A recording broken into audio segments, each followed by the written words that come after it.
বন্ধুরা, কেমন আছো সবাই? আজ আমি তোমাদের মাঝে হাজির হয়েছি এমন এক ভৌতিক সিনেমার গল্প নিয়ে যা তোমাদের রাতের ঘুম কেড়ে নিতে বাধ্য। সিনেমার নাম সেভুদিনো।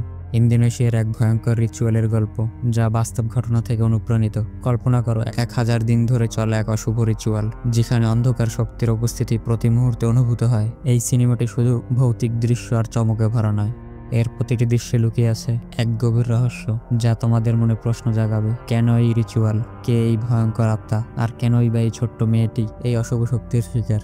তাহলে আর দেরি কেন, চলো একসাথে ডুব দেই সেভুদিনোর অন্ধকার জগতে আর খুঁজে বের করে সেই অন্ধকার আত্মার রহস্য। তবে সাবধান, এই সিনেমার অভিজ্ঞতা তোমাদের মনে দীর্ঘস্থায়ী ছাপ ফেলতে পারে। তাহলে শুরু করা যাক। সিনেমাটি শুরু হয় একটি তীব্র ভয়ের দৃশ্য দিয়ে। দর্শককে প্রথমেই একটি অন্ধকার রহস্যময় বাড়ির অভ্যন্তরে নিয়ে যাওয়া হয়। সেখানে জুভুম এবং তার বয়স্ক বোন রাতি বাস করে। জুভুমের মুখমণ্ডলে আতঙ্ক স্পষ্ট, যেন সে কোনো ভয়ঙ্কর বিপদের সম্মুখীন হয়েছে। সে অস্থিরভাবে তার বোন রাতির কাছে গিয়ে বলে, একটা বড় গন্ডগোল হয়ে গেছে। আমি যে রিচুয়াল করছিলাম সেটা ঠিকভাবে সম্পন্ন করা যায়নি। এই রিচুয়ালটি অসম্পূর্ণ থাকার কারণ ছিল একটি বিশেষ রেকর্ডিং ডিস্কের ভেঙে যাওয়া। এই রেকর্ডিং ডিস্কটি ছিল রিচুয়ালের মূল উপাদান, যা ছাড়া রিচুয়ালটি সম্পন্ন করা সম্ভব নয়। এরপর দুই বোন নির্দিষ্ট একটি কক্ষের দিকে এগিয়ে যায়। তাদের প্রতিটি পদক্ষেপ ভারী, যেন তারা মৃত্যুর দরজার সামনে দাঁড়িয়ে আছে। কক্ষের দিকে যেতে যেতে তাদের মনে ভয় আরো বাড়তে থাকে, কারণ তারা জানে সেখানে এক ভয়ঙ্কর আত্মা অপেক্ষা করছে। কক্ষের ভিতর প্রবেশ করার পর তারা একটি ভয়াবহ দৃশ্য দেখতে পায়। একটি অল্প বয়সী মেয়ে খাটের উপরে বাঁধা অবস্থায় পড়ে আছে। মেয়েটির হাত পায়ে গভীর ক্ষতচিহ্ন, যা দেখে স্পষ্ট বোঝা যায় তাকে দীর্ঘদিন ধরে শারীরিক ও মানসিক নির্যাতন করা হয়েছে। তার চোখগুলো ভয়ে বিস্ফোরিত, যেন সে কোনো ভয়ঙ্কর অভিজ্ঞতার সাক্ষী। তারা দুই বোন দ্রুত একটি ভারী কাঠের জাল এনে মেয়েটির শরীরের ওপর ফেলে দেয়, যাতে সে নড়াচড়া করতে না পারে। তারা মনে করে এই জালটি তাদের রক্ষা করবে, কিন্তু হঠাৎ করেই মেয়েটি তার হাত বাড়িয়ে রাতির গলা চেপে ধরে। তার চোখ লাল হয়ে ওঠে, যেন তার মধ্যে কোনো অশুভ আত্মা ভর করেছে। রাতি ছটফট করতে থাকে, তার চোখে মুখে মৃত্যু ভয় ফুটে ওঠে। মেয়েটি রাতিকে খাটের উপর আছাড় মারতে থাকে, যতক্ষণ না তার প্রাণহীন দেহ নিস্তেজ হয়ে যায়। জুভুম এই ভয়ঙ্কর দৃশ্য দেখে চিৎকার করে ওঠে, তার শরীর ভয়ে কাঁপতে থাকে। সে বুঝতে পারে তারা এক ভয়ঙ্কর বিপদের সম্মুখীন হয়েছে। রাতের মৃত্যুর পর সেই অশুভ আত্মাটি জুভুমের দিকে এগিয়ে আসে। আত্মাটির চেহারা আরো বিকৃত হয়ে যায়, যেন সে কোনো নরকে পরিণত হয়েছে। জুভুম প্রাণপণের চিৎকার করে বলে, তুমি কে? তার কণ্ঠস্বরে ভয় ও অসহায়তা মিশে থাকে। তখন সেই মেয়েটির পেছন থেকে দুটি হাত বেরিয়ে আসে, যা আসলে সেই আত্মারই অংশ ছিল। এই দৃশ্যটি দর্শকের মনে গভীর আতঙ্ক সৃষ্টি করে, যেন তারা এক অশুভ শক্তির সম্মুখীন হয়েছে।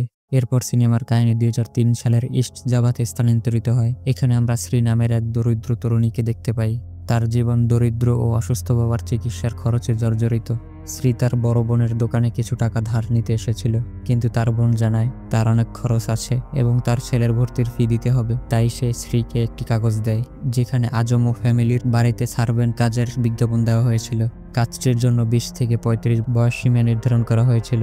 শ্রী চাকরির খোঁজে বিজ্ঞপ্তিতে দেওয়া ঠিকানায় পৌঁছে গিয়ে দেখে সেখানে অনেক উচ্চশিক্ষিত মানুষ জড়ো হয়েছে। সে এতে হতাশ হয়ে পড়ে এবং চাকরি না পাওয়ার আশঙ্কায় ফিরে যেতে চায়।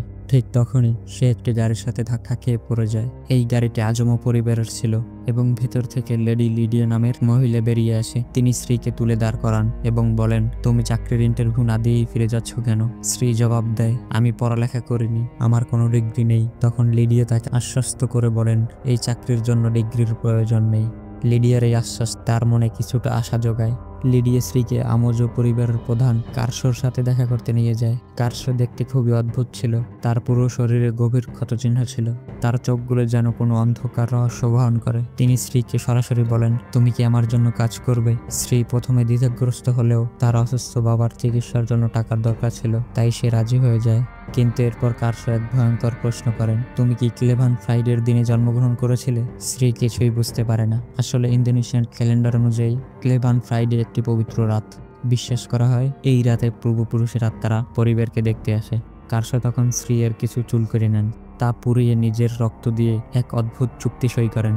এই চুক্তিটি যেন শ্রী এর জীবনকে এক অন্ধকার পথের দিকে ঠেলে দেয়। চুক্তিপত্রে স্বাক্ষর করার পর কার্সো স্ত্রীর দিকে তাকিয়ে একটি শীতল হাসি দেয়। তার চোখে এক অদ্ভুত বিজয়ের ভাব। সে ধীরে ধীরে বলে, এখন থেকে তুমি আমার সম্পত্তি। তার কণ্ঠস্বরে এক ধরনের অশুভ আনন্দ মিশে আছে। এই কথাগুলো যেন শ্রী এর জীবনের নিয়ন্ত্রণ কার্সোর হাতে তুলে দেওয়ার ঘোষণা।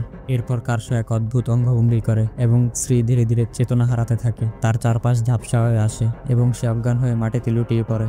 যখন শ্রী জ্ঞান ফিরে পায়, সে নিজেকে একটি গাড়ির ভিতর আবিষ্কার করে। সেখানে আগের সেই রহস্যময় ড্রাইভার সাজান উপস্থিত ছিল। তিনি স্ত্রীকে বাড়িতে পৌঁছে দিয়ে বলেন, আমি পরে তোমার সঙ্গে যোগাযোগ করব, এবং চলে যান। সেই রাতে স্ত্রী একটি ভয়ঙ্কর স্বপ্ন দেখে, যেখানে তার বাবা তাকে চিৎকার করে ডাকছিলেন। কিন্তু যখন সে তার বাবার কাছে যায়, তখন দেখতে পায় তার বাবার শরীর অর্ধেক কেটে গেছে এবং সে শয়তানে রূপান্তরিত হয়েছে। পরদিন সকালে শ্রী সেই পরিবারের কাজে যোগ দেয় এবং আরো দুই তরুণী এরনা এবং দিনির সঙ্গে দেখা হয়। তাদের হাতেও এক অদ্ভুত দাগ ছিল, যা কার্সো বানিয়েছিলেন। এরপর ড্রাইভার তাদের তিনজনকে এক গভীর জঙ্গলে নিয়ে যায়, যেখানে এক রহস্যময় বাড়ি ছিল। সেই বাড়ির দেওয়ালে এক অদ্ভুত ক্যালেন্ডার ঝুলছিল, যেখানে নির্দিষ্ট কিছু দিন মার্ক করা ছিল। সেই দিনগুলো ছিল সেই 1000 দিনের রিচুয়ালের অংশ। তারা সেখানে মেয়েদের একটি রেকর্ডিং দেয় এবং বলে যে সমস্ত কাজ এই রেকর্ডিং শুনে করতে হবে। মেয়েরা কিছুই বুঝতে পারছিল না যে আসলে কি ঘটছে। ঠিক তখনই তারা একটি ছোট মেয়েকে দেখতে পায়, যাকে আমরা সিনেমার শুরুতে দেখেছিলাম।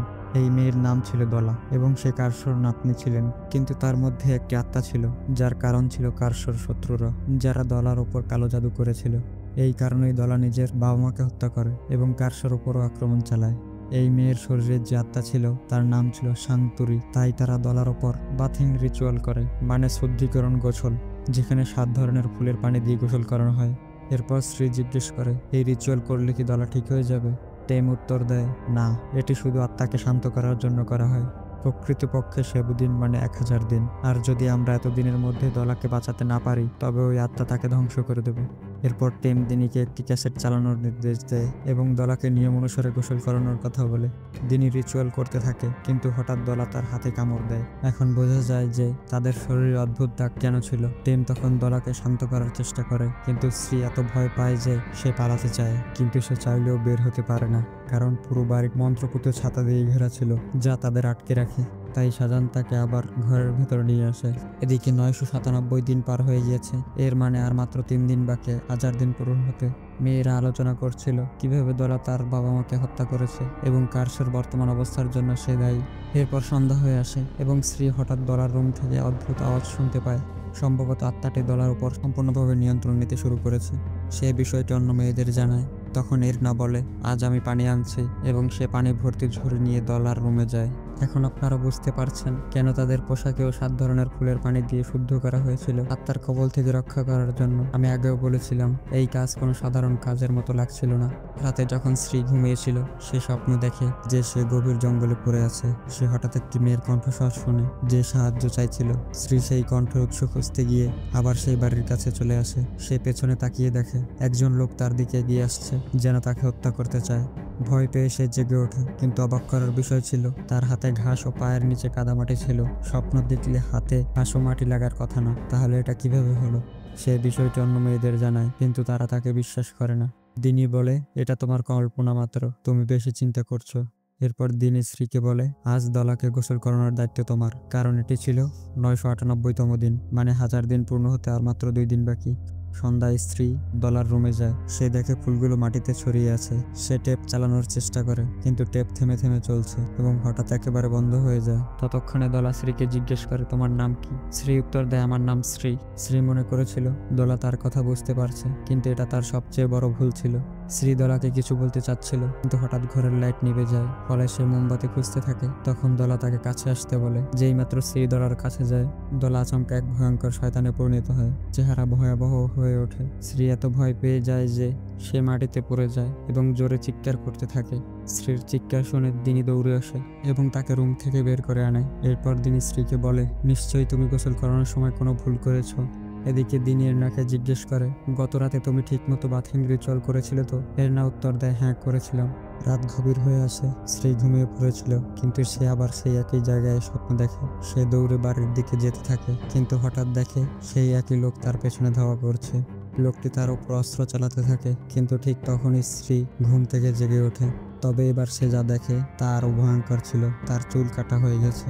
এই দৃশ্য দেখে স্ত্রী হতভম্ব হয়ে পড়ে। সে ভাবতে থাকে, আমার সঙ্গে সব কেন ঘটছে? ঠিক তখনই সুজিন এবং টেম আসে। তারা কিছু খাবার নিয়ে আসে এবং আমরা দেখি যে শাহজাহান বাড়ির কাছাকাছি একটি গর্ত খনন করতে শুরু করে। শ্রী তার স্বপ্নে যা ঘটেছিল তা টেমকে বলে, কিন্তু টেম এটাকে গুরুত্ব সহকারে নেয় না এবং হেসে উড়িয়ে দেয়। এরপর সে এবং শাহজাহান চলে যায়। বিকেল গড়িয়ে সন্ধ্যা নামে এবং এই রাতটি বিশেষ, কারণ এটি ছিল শেষ দিন। শ্রী এবং দিনী দলাকে গোসল করানোর জন্য তার ঘরে যায়, কিন্তু যেখানে গোসলের পানি রাখা ছিল সেই বালতির নিচ থেকে ফেটে যায়, ফলে সমস্ত পানি মাটিতে পড়ে যায়। দিনী দ্রুত শ্রীকে নতুন পানি আনতে বলে, কারণ সূর্যাস্তের আগেই তাদের দলার ওপর একটি বিশেষ ধর্মীয় গোসল করাতে হবে, অন্যথায় বড় বিপদ নেমে আসতে পারে। শ্রী একটি ভাঙা হাত পাম্প থেকে পানি আনতে থাকে, কিন্তু এতে অনেক সময় লাগছিল। দিনী তখন এরনাকে দলার ঘর পাহারা দিতে বলে এবং নিজে গিয়ে শ্রীকে সাহায্য করতে চায়। কিছুক্ষণ পর শ্রী এবং দিনী একসঙ্গে পানি নিয়ে দলার ঘরে আসে, কিন্তু তারা দেখে দলা বিছানায় নেই, সে ঘরের এক কোণে দাঁড়িয়ে আছে। তারা দলার দিকে এগিয়ে যায়, কিন্তু ঠিক তখনই ঘরের আলো নিভে যায়। শ্রী এবং দিনী আতঙ্কিত হয়ে পড়ে। দিনী দ্রুত একটি মোমবাতি জ্বালানোর চেষ্টা করে, কিন্তু তখন দেরি হয়ে যায়। দলা এক ভয়ঙ্কর আত্মায় রূপান্তরিত হয়ে তাদের উপর আক্রমণ শুরু করে। তাদের চিৎকার শুনে এরনা ঘরে ছুটে আসে, কিন্তু দলা তাকে ধরে ফেলে এবং তার মাথা মাটিতে আঘাত করতে থাকে। শ্রী তখন তাড়াতাড়ি সেই বিশেষ ফুলের জল দলার ওপর ঢেলে দেয়, এতে দলা শান্ত হয়ে যায়। এরপর তারা তিনজন দলাকে বিছানায় বেঁধে ফেলে। হঠাৎ দলা বলে, তোমরা কি সবাই ক্লেভান ফ্রাইডেতে জন্মেছ? তারপর সে বলে, যদি তাই হয় তবে তোমাদের জীবন আমাকে দিতে হবে। এই কথা শুনে সবাই আতঙ্কিত হয়ে পড়ে, কারণ ক্লেভান ফ্রাইডেতে জন্ম নেওয়া মানুষদের অত্যন্ত পবিত্র বলে মনে করা হয়। শ্রী ও দিনী বুঝতে পারে দলার জীবন রক্ষা করতে গিয়ে নিজেদের বিপদে ফেলে দিয়েছে, কিন্তু দিনী আত্মবিশ্বাসের সাথে বলে, কোনো বিপদ হবে না, কারণ 1000 দিন পার হয়ে গেছে এবং টেম এটা কখনোই হতে দেবে না। পরের দিন সকালে তিনজন ঘুম থেকে উঠে দেখে যে দলার ঘরের দরজা খোলা এবং সে ঘরে নেই। দিনে আশ্বস্ত করে বলে যে দলা জঙ্গলের বাইরে যেতে পারবে না, কারণ একটি বিশেষ ছাতা তাকে আটকে রাখবে। তিনজন তিনটি ভিন্ন দিক থেকে দলাকে খুঁজতে বের হয়। দিনী একটি ছাতা পরে থাকতে দেখে এবং তা তুলে দেয়, কিন্তু ঠিক তখনই কেউ তাকে পেছন থেকে আঘাত করে, ফলে সে অজ্ঞান হয়ে যায়। অন্যদিকে শ্রী যখন আরেকটি ছাতার কাছে পৌঁছায়, তখন দলা হঠাৎ করে তার উপর আক্রমণ করে এবং তার গলা চেপে ধরে। শ্রী বাঁচার জন্য সাহায্য চিৎকার করে, তখনই টেম এসে দলার উপর সেই শেষ ফুলের পানি ঢেলে দেয় এবং তারপর তাকে বেঁধে ফেলে। কিন্তু হঠাৎই এরনা পেছন থেকে এসে টেমকে ছুরি মারে। টেম আহত হয়ে পড়ে, আর এদিকে এরনা দলাকে মুক্ত করতে শুরু করে। শ্রী কিছুই বুঝতে পারছিল না। সে এরনাকে থামানোর চেষ্টা করে, কিন্তু এরনা শ্রীর উপরও হামলা চালায় এবং স্বীকার করে, এই সবকিছুর পেছনে আমিই আছি। এরনার স্বীকারোক্তি শুনে শ্রী হতবাক হয়ে যায়। সে বুঝতে পারে বাড়িতে যত অদ্ভুত ঘটনা ঘটেছে সব এরনার পরিকল্পনাই ছিল। দলার সঠিক ধর্মীয় কৌশল করতে না দেওয়া, পানির বালতি ফাটিয়ে দেওয়া এবং দলার ঘরের দরজা খুলে তাকে মুক্ত করা, সবকিছু এরনাই করেছিল। এরনা আসলে কার্সোর শত্রু ছিল, সে তার মাস্টারের নির্দেশেই কাজ করছিল। এরপর সে স্ত্রীকে হত্যা করার চেষ্টা করে, কিন্তু স্ত্রী তাকে ধাক্কা দেয়। এরনের মাথা কাঠের ওপর পড়ে এবং সে মারা যায়। স্ত্রী ভেতর থেকে খুব কষ্ট পাচ্ছিল, কারণ সে এরনার মৃত্যুর জন্য নিজেকে দায়ী করছিল। কিন্তু সত্য হলো এরনে ছিল একজন দানবের মতো, তাই সবাই সেই জায়গা ছেড়ে চলে যাওয়ার সিদ্ধান্ত নেয়। ঠিক তখনই কার্সো এসে স্ত্রীকে জানায়, এরনের মাস্টারই দলার ওপর কালো জাদু করেছিল এবং একমাত্র তুমি আমাদের সাহায্য করতে পারবে। স্ত্রী রাজি হয় এবং জানতে চায় আমাদের কি করতে হবে। এরপর তারা একটি রিচুয়াল করতে শুরু করে। শাহজাহান যে গর্ত খনন করেছিল সেখানে একদিকে দলাকে এবং অন্যদিকে স্ত্রীকে শুইয়ে দেওয়া হয়। কার্সো স্ত্রীকে একটি বিশেষ ছুরি দেয় এবং বলে, এই ছুরি তোমাকে সাহায্য করবে। শাহজাহান স্ত্রীর উপর রক্তমাখা জল ঢেলে দেয়, যার ফলে স্ত্রীর সামনে আর একটি জগৎ খুলে যায়। স্ত্রী বুঝতে পারে তার ক্ষমতা রয়েছে স্বপ্নের মাধ্যমে অন্য জগতে প্রবেশ করার, একটি অ্যাস্ট্রাল প্রজেকশন। স্ত্রী সেই নতুন জগতে দলাকে খুঁজতে যায়। এটি ছিল আমাদের জগতের সঠিক প্রতিরূপ, যেখানে সেই ভয়ঙ্কর আত্মা ছিল। এরেনার মাস্টার বুঝতে পারে শ্রী তার বিরুদ্ধে লড়াই করতে এসেছে, তাই সে শ্রীকে মারার চেষ্টা করে, কিন্তু শ্রী তার বিশেষ ছুরি দিয়ে মাস্টারকে আঘাত করে, ফলে সে মাটিতে লুটিয়ে পড়ে। অন্যদিকে বাস্তব জগতের সেই আত্মা সবাইকে আক্রমণ করছিল এবং সবাই আহত হয়ে যায়। সে কার্সোর উপরও হামলা করে, কিন্তু কার্সো দলাকে তার দাদির কথা মনে করিয়ে দেয়। অবশেষে শ্রী দলাকে নিয়ে সেই গর্তের দিকে ছুটতে থাকে, কিন্তু মাস্টার তার আত্মাকে পাঠিয়ে দেয় শ্রী এর পেছনে। শ্রী কোনোভাবে সেই আত্মাকে ছুরি দিয়ে মেরে ফেলে এবং দলাকে নিয়ে গর্তে ঝাঁপ দেয়, ফলে শ্রী ও দলা নিরাপদে বাস্তব জগতে ফিরে আসে।